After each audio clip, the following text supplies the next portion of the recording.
Ассаламағалейкум. Кешегі тастаған мұрттар көрейік қалай отқан. Охо, мына құрттарды мына.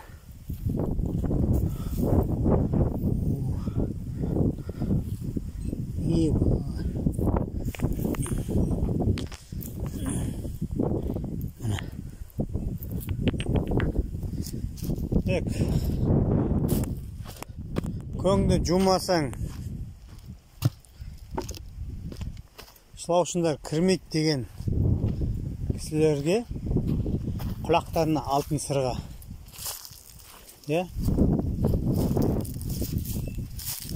Арнайы жуып керегі де жоқ. Көреген не батқан. Арнайы жуып. Көрдіңіздер ма?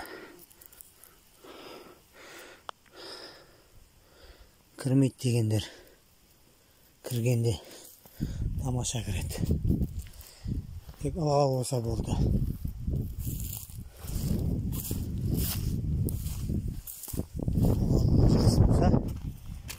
Болды. Мынау жаңағы жерде 3 болды ғой. Оларды көрейгендер. Охо, міне.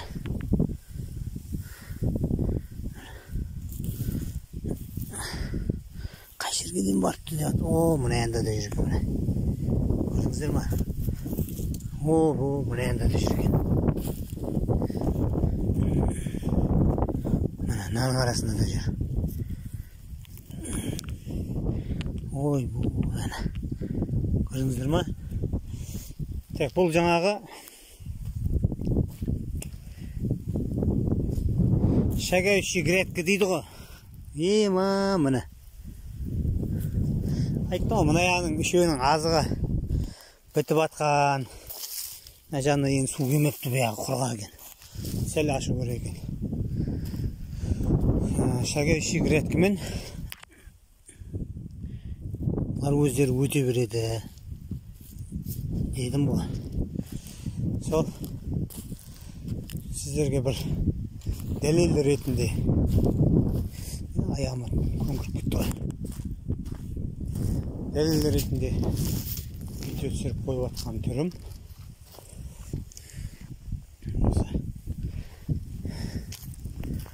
Видео ұнаса лайк басамыз, комментарийға сұрақтарыңыз болса жазамыз. Тағы не? Көп лайк жинаса көп адам көреді дейді ғой, енді қазақша видео болғандықтан.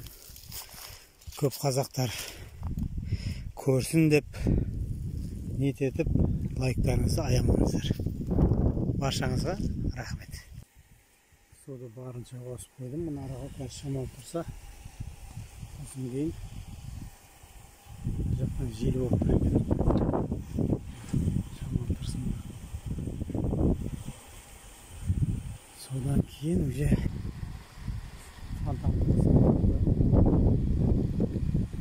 жектері қалданбаған екен. Қал болған жерінің барлығына шылаушындар үшіп жатыр. Алла қаласа тұрсын. Бір апта 10 күнде мұнаның ішінің бәрі толық шылаушылар айналады ғой. Ар жандағылар жәймен бәрі кетеді. Осылай жасаңыздар. Ешқандай да арнайы бұны шланг алып жуып керек емес.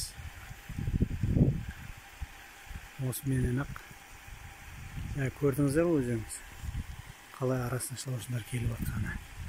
Қазір неше күн болды? 4 күн болды ма? 4 күннің өзінде әжептәуір шылаушындар өткен бері қарай.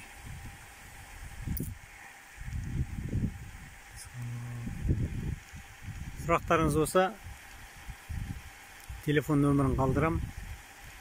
Кез келген уақытта звондап сұрай беріңіздер. Шылаушын керек болса шылаушын бар. Биогумус керек болса биогумус бар. Анан елену керек ертең. Мұнан берік шет жағы көк шөп, үстіне көк шөп шығып жатқан. Осы еленеді. Мына жерден деті бір 15 куб биогумус алынады ғой.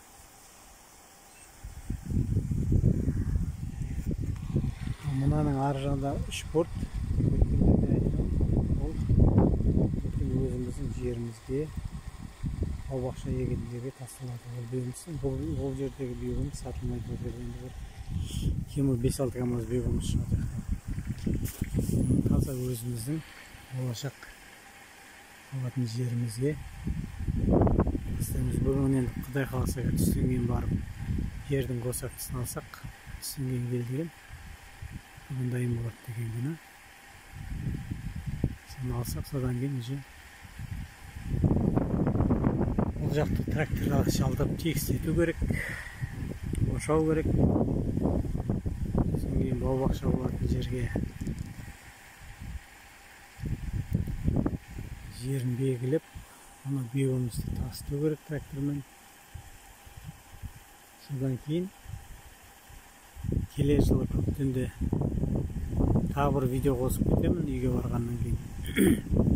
Үйде кәдімгі күлдің қаршығында андай майонездің шелегіне отырғызылған жаңағы өсіп тұрған лимон бар. Сол жерге егілетін құрма бар, анар бар. 5-6 жылдан ба, 10 шақтан ба. Сосын кеше 100 егіп қойдық, олар әлі шыққан жоқ. Кеше 27 күні егілді. 100, сосын кейін шабдалы, сосын абрикос. Енді сары өрік қой, үлкен сары өрік. Абрикос дейді, содан кеше егіп қойдық. Енді оларда келер жылы көктемге дейін әжептәуір шығып, өсіп қалады шығар деген үміттеміз.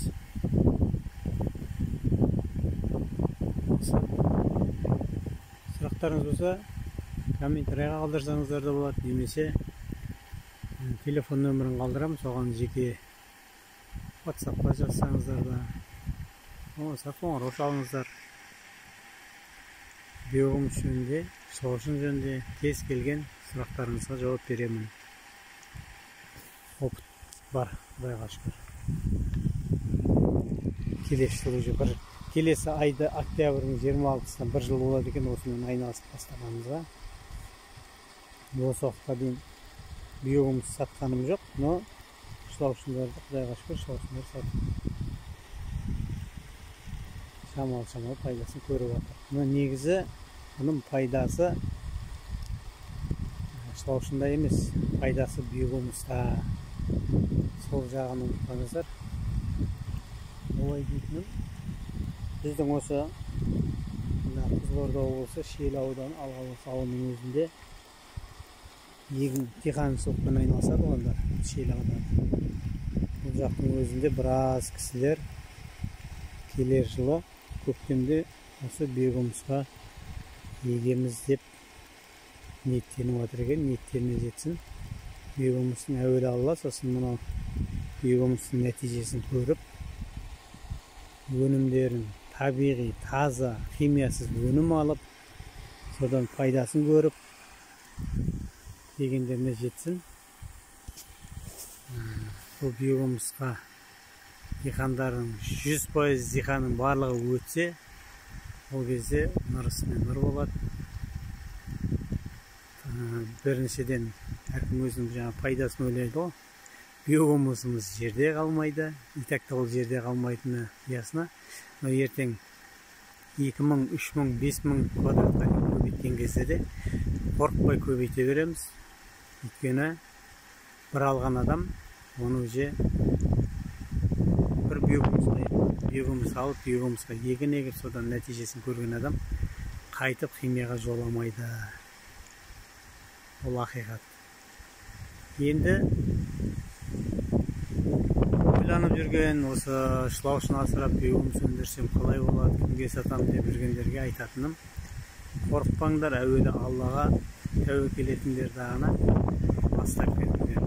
Ешқандай да бұдан зиян көрмейсіздер. Пайдасын көресіздер тек қана. Болашағы алда, бұл бизнестің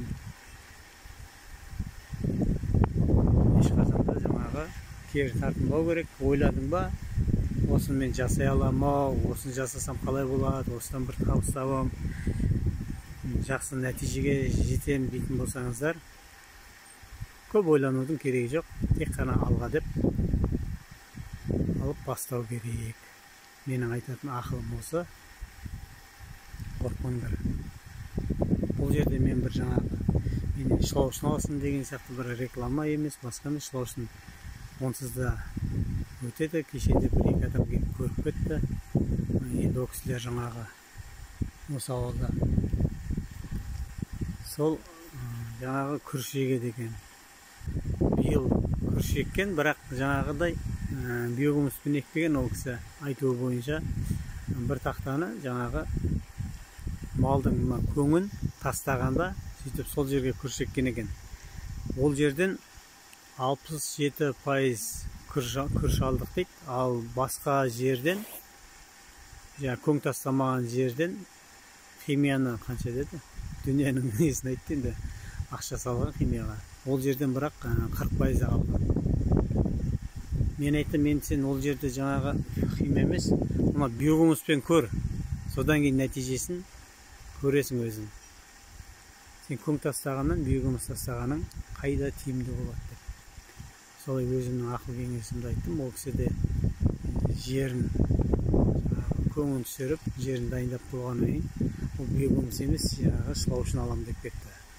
Шылауышын алам, сол жерге жаңағы дайындаған көңіне шылауышын тастап, сол жерден биогумусты өзім өндіріп алайын дейді. Өйткені оның жеріне дүнияның биогумусы керек.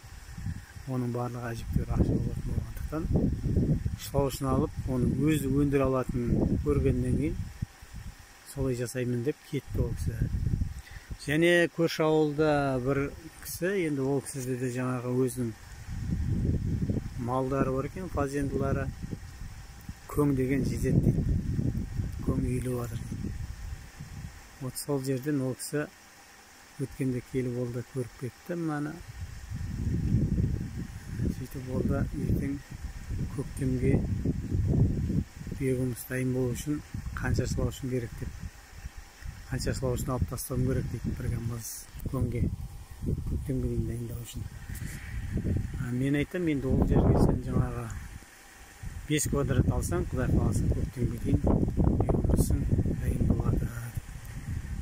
Өйткені күн әлі бізде декабрь, қазір осы циклон болып отыр Қазақстан бойынша.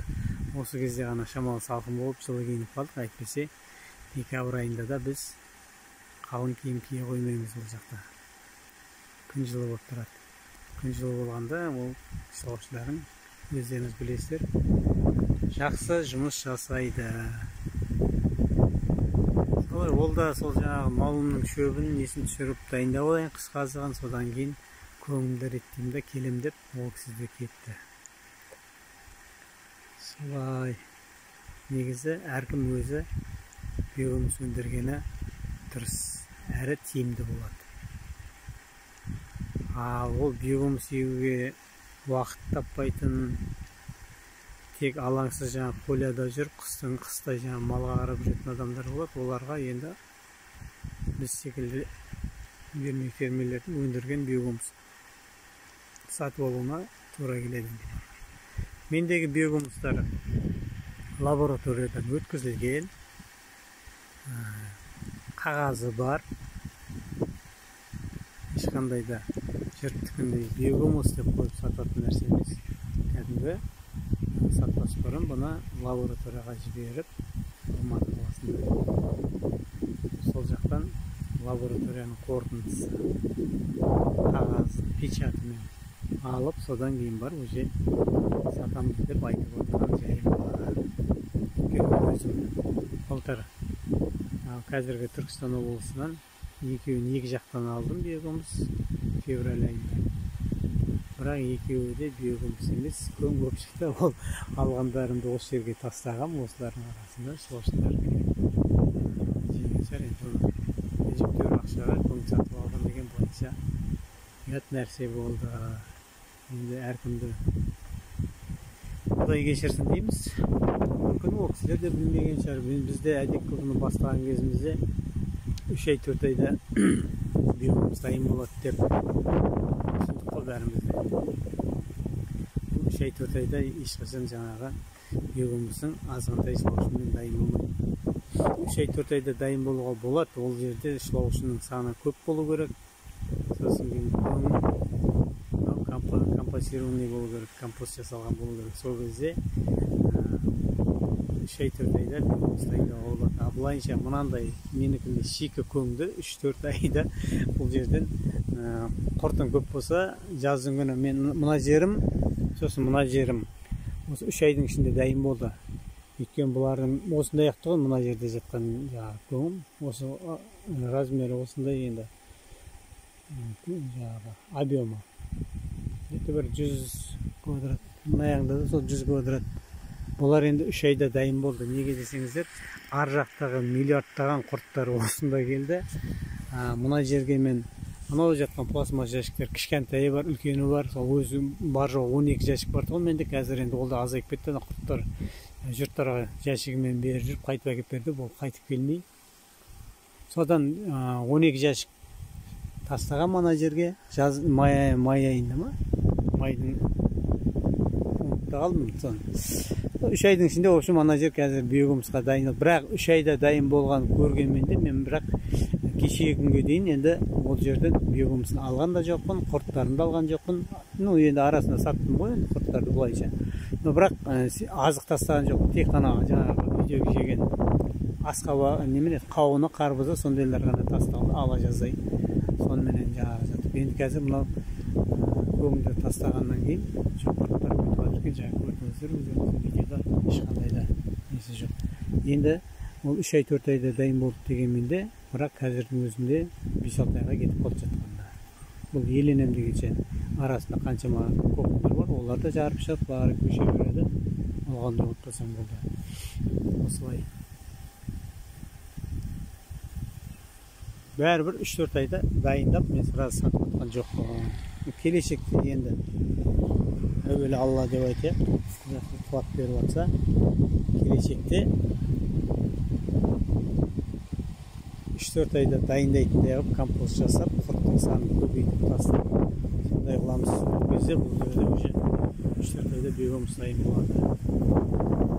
Компост жасағаннан кейін құрттың санын көбейтіп тастаған, ол мынаны мысалға тастайтын болсақ, 3-4 айда бұл жерде құртты алып алғаннан кейін мынаның биогумусын елейсінде ғана бұл жерден шыққан құртты басқа жерге тастағаннан кейін ол же ана жерге барып қайтадан өзі істейді, семіреді.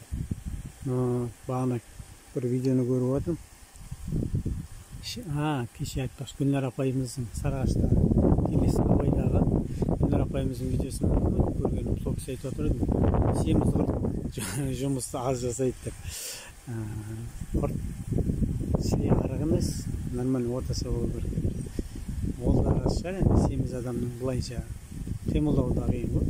Мал болсын, адам болсын, ол семіздің қимылдауы не только жұмыс істеу, қимылдап жүріп тұруының өзі бір шамалы ауырлау болады ғой. Сол үшін айтатыным осылай жұмыс жасаңыздар. Рахмет баршаңызға. Мынау лимон ағаштары үйде отырғызылған.